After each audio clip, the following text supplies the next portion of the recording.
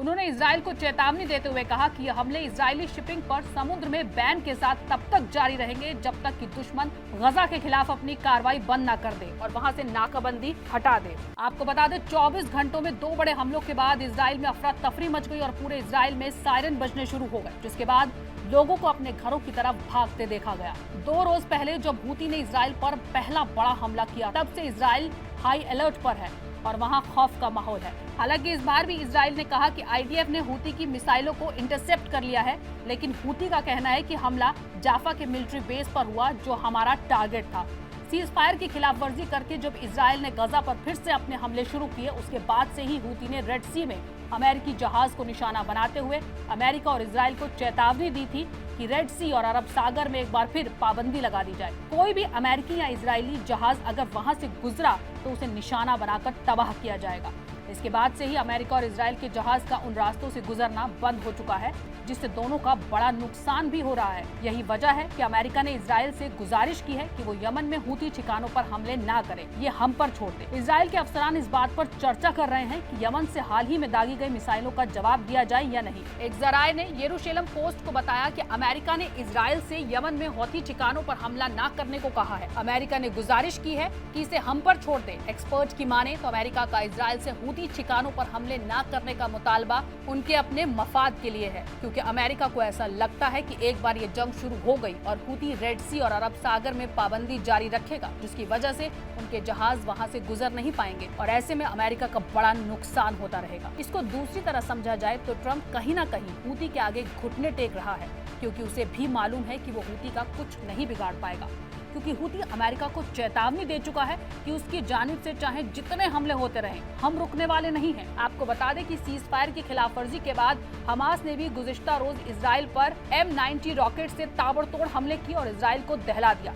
काफी दिनों बाद हमास की जानिब से ये पहला हमला था। हमास ने हूती के ताउन के लिए उनकी तारीफ की। हमास की फौजी ब्रांच के शहीद is Al Deen Al कसाम brigade के स्पोक्सपर्सन अबू ओबेदा ने जुमेरात को कहा, हम यमन में अपने ईमानदार भाइयों को उनके साथ के लिए और गजा में अपने लोगों की हिमायत के लिए उन्हें सलाम करते हैं। इस वक्त इजराइल की हालत खराब है क्योंकि हमास और हूती ने मिलकर इजराइल को एक बार फिर रेड अलर्ट पर ला दिया है। दूसरी तरफ हजारों इजरायली अवाम ने गजा पर जंग फिर से शुरू करने के लिए नेतन्याहू के खिलाफ जबरदस्त एहतजाज शुरू कर दिया है। हजारों इजरायली अवाम सड़कों पर उतरकर बेंजामिन नेतन्याहू की हुकूमत के गजा पर हवाई हमले फिर से शुरू करने के फैसले के खिलाफ प्रोटेस्ट कर रहे हैं। इजरायली अवाम को डर है कि जंग फिर से शुरू होने से हमास की कैद में इजरायली कैदियों की रिहाई मुश्किल में पड़ जाएगी। 59 कैदियों को अभी भी रिहा किया जाना है, जिनमें से 24 के जिंदा होने का कयास है। इजरायली अवाम का कहना है कि नेतन्याहू अपने सियासी फायदे के लिए इस जंग को फिर से शुरू कर रहा है, लेकिन हमास और हूती के इन ताबड़तोड़ हमलों के बाद नेतन्याहू काफी मुश्किल में आ गया है। पूरी दुनिया उसकी दोबारा जंग शुरू करने की मजम्मत कर रही है और हूती ने कसम खाई है कि वो इजराइल पर लगातार हमले करता रहेगा।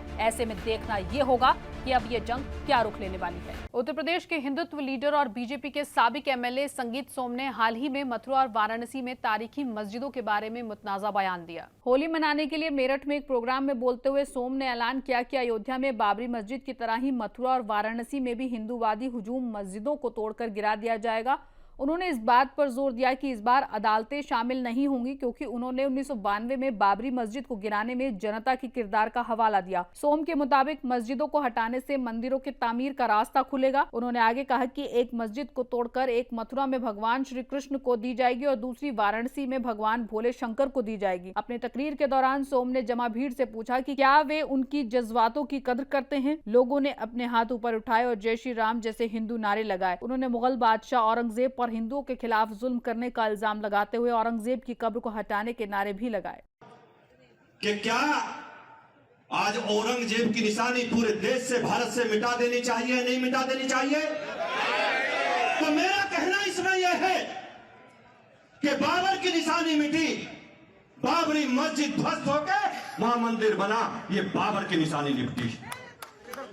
मैं आप लोगों से कहना चाहता हूं कि अब समय आ गया है कि औरंगजेब की निशानी भी मिटा दी जाए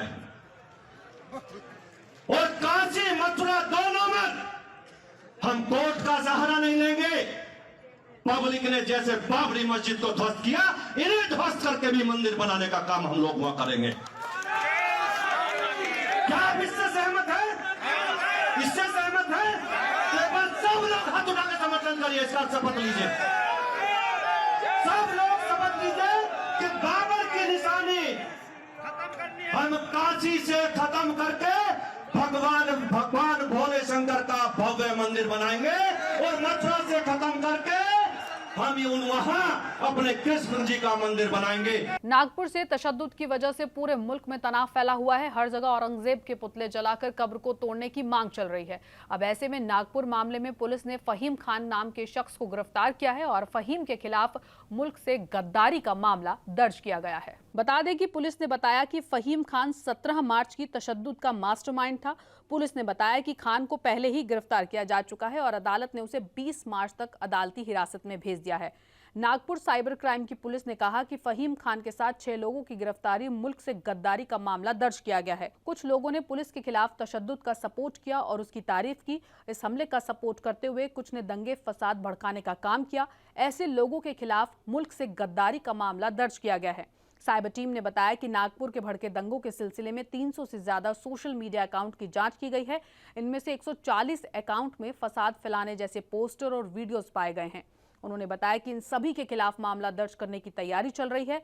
उन्होंने कहा कि जितने भी पोस्ट के जरिए दंगों के समर्थन जताया गया है, सभी अकाउंट्स की जांच की जा रही है और ये भी देखा जा रहा है कि ये अकाउंट मुल्क के बाहर के हैं या नहीं। इसके साथ ही मास्टरमाइंड मुलजिम फहीम खान के सोशल मीडिया अकाउंट की भी जांच की गई। उसके अकाउंट पर फसाद फैलाने की सभी फोटो वीडियो पाई गई हैं। साइबर टीम ने इस मामले में भी फहीम खान को जिम्मेदार ठहराया।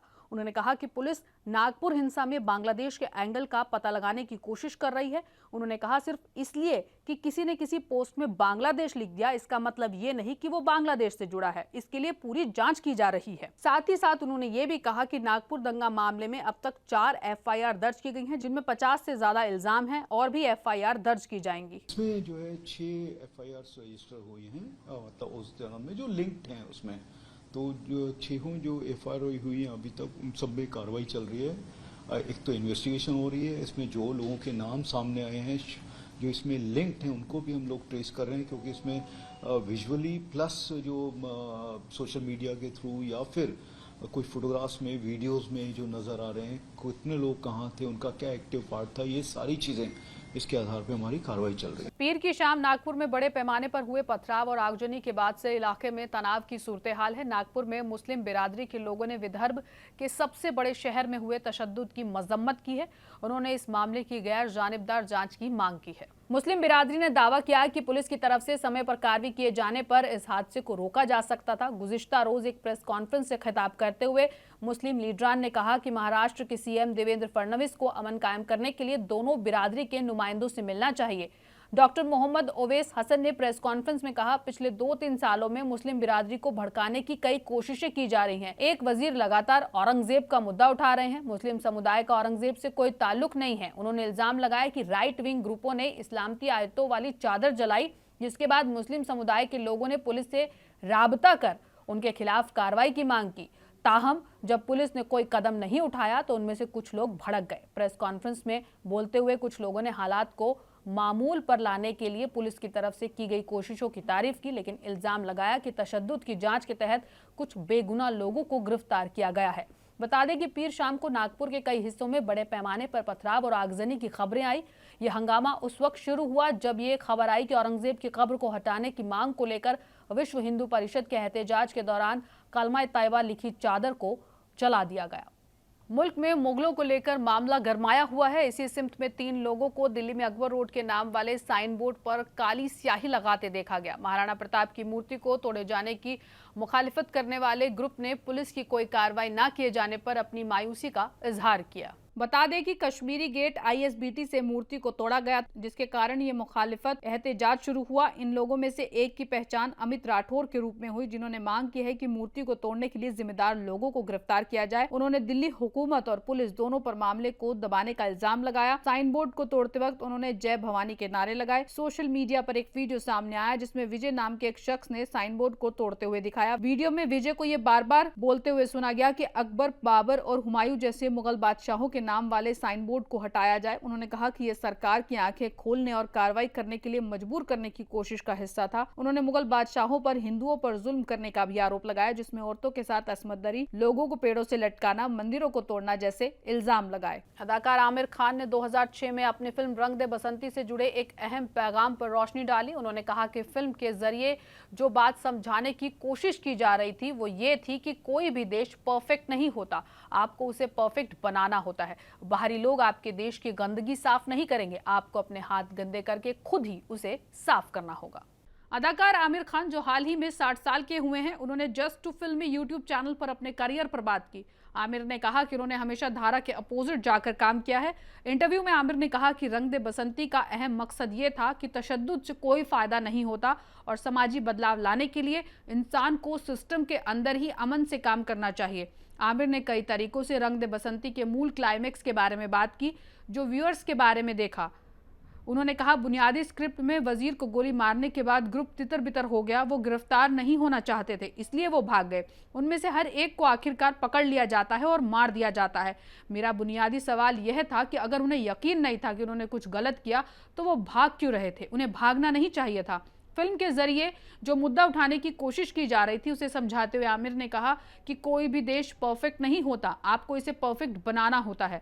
बाहरी लोग आपके देश की गंदगी साफ करने नहीं आएंगे, आपको अपने हाथ खुद गंदे करने पड़ेंगे और इसे साफ करना होगा। सिस्टम का हिस्सा बने और इसे अंदर से बदले, यही फिल्म के पीछे की पूरी सोच थी। आमिर ने कहा कि रेडियो स्टेशन वाला सीक्वेंस कई साल पहले उनके जरिए खुद के लिए लिखी गई एक कहानी से मोटिवेटेड था और उन्होंने मशवरा दिया कि इसे रंग दे बसंती में शामिल किया जाना चाहिए। उन्होंने कहा, हमने क्लाइमैक्स को फिर से तैयार किया ताकि भागने के बजाय वो रेडियो स्टेशन पर जाए जहां वो मारे जाते हैं, लेकिन मरने से पहले वो अपनी बात कहते हैं। पीएम नरेंद्र मोदी ने एक पॉडकास्ट में पाकिस्तान के दहशतगर्द से रिश्तों पर खुलकर बोला था, जिससे अब पड़ोसी मुल्क तिलमिला गया है। उसने पीएम मोदी के बयान को एक तरफा और खतरनाक बताकर खारिज कर दिया। इसके बाद भारत ने भी इसका जवाब दिया है। अब वजारत खारजा ने पाकिस्तान को नसीहत दी है कि झूठ फैलाने की बजाय वे पहले अपने गैर कानूनी और जबरन कब्जे वाले भारतीय इलाके को खाली करें। वजारत खारजा ने अपने बयान में कहा कि दुनिया जानती है कि जम्मू कश्मीर में असली मुद्दा पाकिस्तान सीमा पार से दहशतगर्द को बढ़ावा देना है। उन्होंने कहा, हमने पाया है कि पाकिस्तान ने एक बार फिर भारत के जम्मू कश्मीर के बारे में कुछ टिप्पणियां की हैं। दुनिया जानती है कि पाकिस्तान कश्मीर के लोगों को भड़काकर कश्मीर पर कब्जा करना चाहता है। बॉर्डर पर दहशतगर्दी को फैलाना इनका रोज का काम है। वजीर आजम मोदी ने यह भी कहा कि पहले आतंकवाद खत्म करो और फिर हम अपने रिश्तों को अच्छा करेंगे, क्योंकि जब भी हमने हाथ बढ़ाया पाकिस्तान ने धोखा दिया है। रणधीर जायसवाल ने पड़ोसी मुल्क को नसीहत देते हुए कहा कि पीएम ने जो भी कहा है उसमें सच्चाई है। हमने चाहा कि दोनों मुल्कों में दोस्ती के रिश्ते अच्छे रहें, लेकिन पाकिस्तान की तरफ से हमेशा बॉर्डर पर कोई ना कोई नापाक हरकत होती रही है। इस वजह से पाकिस्तान से रिश्ते कभी ठीक नहीं हो पाए। वजीर आजम नरेंद्र मोदी ने भारत के 1 बिलियन टन कोयला पैदावार के अहम हदफ को पार करने की कामयाबी की तारीफ की है। उन्होंने तारीखी कामयाबी पर खुशी जाहिर करते हुए कोयला इंडस्ट्री से जुड़े सभी लोगों की कड़ी मेहनत और लगन पर अहम बात कही। वजीर आजम नरेंद्र मोदी ने इस कामयाबी को मुल्क की एनर्जी सिक्योरिटी, माली तरक्की और खुदमुख्तारी की सिमत में एक अहम कदम बताया।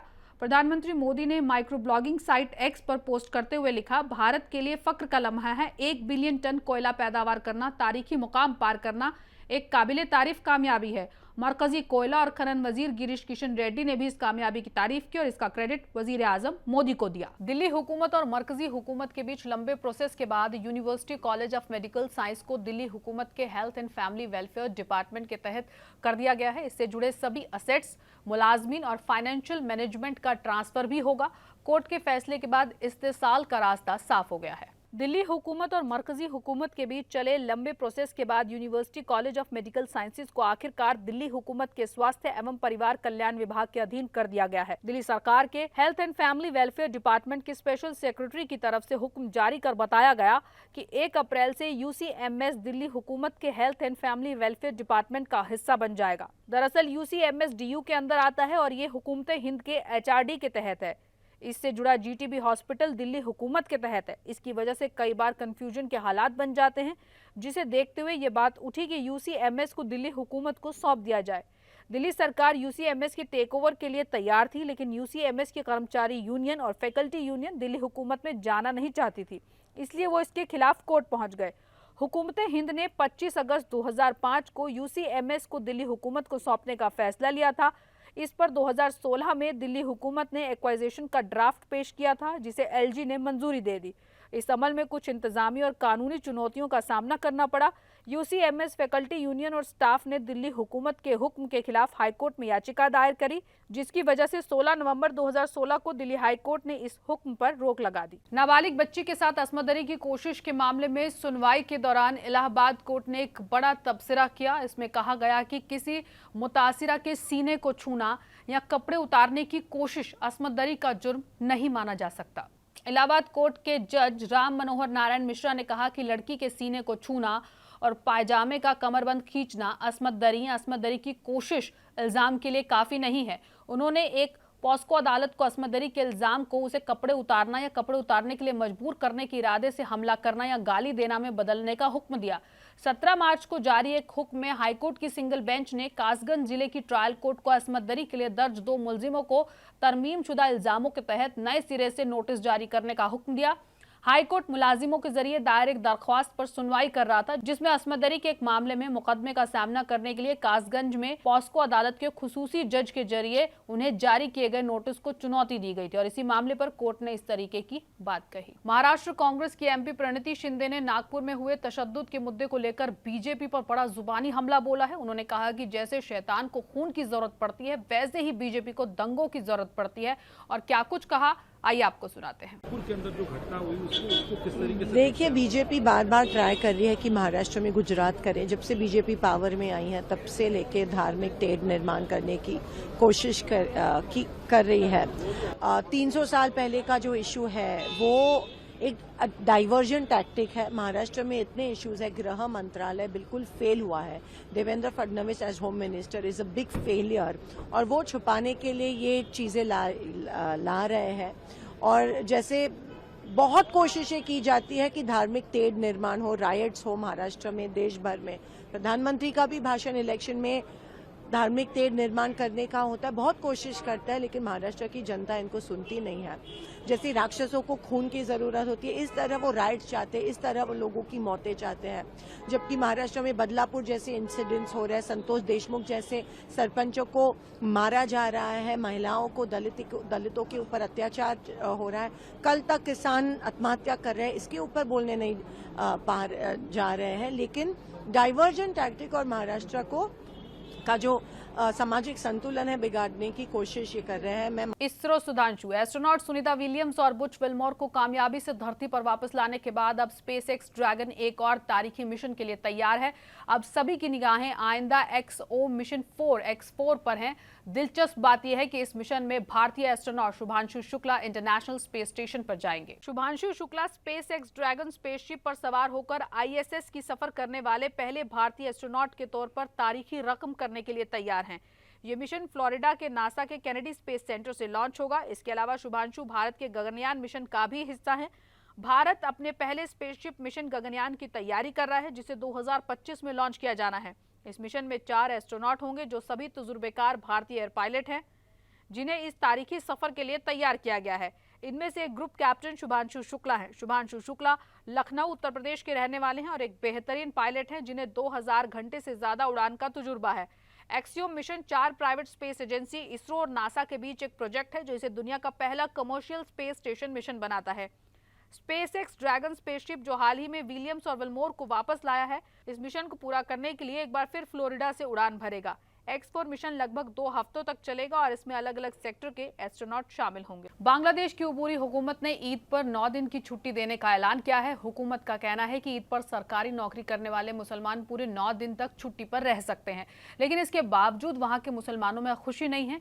क्या है इसकी वजह, आइए जानते हैं। ईद की छुट्टियों को लेकर बीच रमजान में नोटिफिकेशन जारी किया गया है। दिलचस्प बात यह है कि ईद पर लंबी छुट्टी मिलने के बावजूद बांग्लादेश के मुसलमान परेशान हैं। परेशानी की वजह मुल्क में लगातार बढ़ती महंगाई है। महंगाई की वजह से लोगों का त्योहार फीका हो गया है। हुकूमत के तमाम दावों के बावजूद महंगाई पर रोक नहीं लग पाई है। मीडिया रिपोर्ट्स के मुताबिक बांग्लादेश के थोक बाजार में आलू 30 टका किलो बिक रहा है। भारतीय करेंसी में यह करीब 22 रुपए के आसपास है। इसी तरह चीनी 120 टका किलो बिक रही है। बांग्लादेश में प्याज की कीमत 50 टका किलो है। बांग्लादेश में चिकन की कीमत में भी इजाफा हुआ है। रिपोर्ट के मुताबिक रमजान में भारी डिमांड की वजह से बांग्लादेश में चिकन की कीमत में 3% की बढ़ोतरी हुई है, वो भी तब जब सरकार कई जगह पर खुद स्टॉल लगाकर चिकन बेच रही है। वहीं बांग्लादेश में सोयाबीन तेल और दीगर आशिया की कीमत में भी आग लगी हुई है। बाजार के मुताबिक बांग्लादेश में बैंगन 90 टका किलो बिक रहा है। टमाटर की कीमत 30 टका प्रति किलो है। बता दें कि बांग्लादेश में महंगाई में इजाफे की अहम वजह भारत से खराब रिश्ते का होना है। बांग्लादेश की नई उबूरी हुकूमत ने कारोबार को कम करने का फैसला किया है, जिससे 22 लगातार वहाँ खुराक का बहरान देखा जा रहा है। नाज़रीन, मुल्क की बात में आज के लिए बस इतना ही। मुझे दीजिए इजाजत। आदाब।